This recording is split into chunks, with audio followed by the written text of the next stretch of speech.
میرے رسول کریم علیہ السلام نے مومن کی قبر کا حال بھی بتایا۔ سنن ترمذی میں صحیح ابن حبان میں حضرت ابو ہریرہ رضی اللہ تعالیٰ عنہ بیان کرتے ہیں کہ حضور صلی اللہ علیہ وسلم نے فرمایا جب میت کو قبر میں رکھا جاتا ہے تو اس کے پاس سیاہ رنگ والے اور نیلی آنکھوں والے دو فرشتے آتے ہیں اور اس کو اٹھا کے بٹھاتے ہیں۔ باقی حدیثوں میں 3 ہی سوال ہیں، لیکن اس حدیث میں حضور نے فرمایا انہوں نے بس میرے بارے میں پوچھنا ہے، اٹھا کے بس میرے بارے میں صرف یہ پوچھنا ہے بتا مدینے والے محبوب کے بارے میں دنیا میں کیا کہا کرتا تھا۔ تو حضور فرماتے ہیں میرے بارے میں پوچھا جائے گا، وہ کہے گا کہ ان کے بارے میں کیا پوچھتے ہو؟ اشہد ان لا الہ الا اللہ واشہد ان محمدن عبدہ ورسولہ۔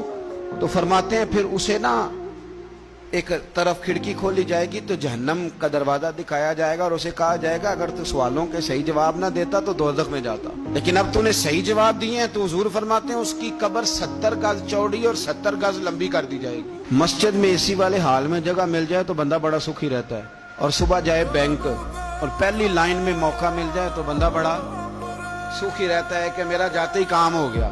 اور یہ ترمذی شریف پڑھ رہا ہوں، بڑی مزیدار حدیث۔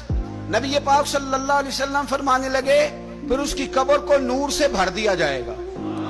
حضور کو پہچان گیا نا، قبر نور سے بھر دی گئی اور جب 70 گز لمبی کر دی گئی تو بڑے پیارے لفظ ہیں حدیث کے۔ حضور فرماتے ہیں وہ بندہ پھر فرشتوں سے ایک بات کہے گا، عربی میں بھی ہے اردو میں بھی ہے، پر میرا دل کرتا ہے پنجابی میں بتاؤں۔ وہ نا فرشتوں سے وہ بندہ کہتا ہے جب قبر ہو گئی نا 70 گز لمبی 70 گز چوڑی اور نور سے بھر گئی، قربان جائیں حضور فرماتے ہیں وہ مردہ وہ جو قبر میں پہنچا ہے جب اس کی قبر کو یہ شان ملتی ہے تو فرشتوں سے پتہ کیا کہتا ہے؟ کہتا ہے میں گھر نہ دسا وہاں جا کے، یہ ذرا گھر نہ بتاؤں دوڑ کے، یہ ذرا میں اپنے گھر بتاؤں بھاگ کے کہ اللہ نے بڑی خیر کر دی، اپنی اماں نہ دسا وہاں، میں بچوں کو بتا کے آؤں کہ موج بن گئی ہے، میں بتاؤں اپنی بیوی کو، بتاؤں اپنے بہن بھائیوں کو، میں گھر نہ دسا وہاں۔ قربان جائیں میرے رسول کریم فرماتے ہیں فرشتے اس سے کہتے ہیں نہیں تو کسی کو نہ بتا، نم کا نومت العروس، تو اس طرح سو جا جس طرح پہلی رات کی دلہن سویا کرتی۔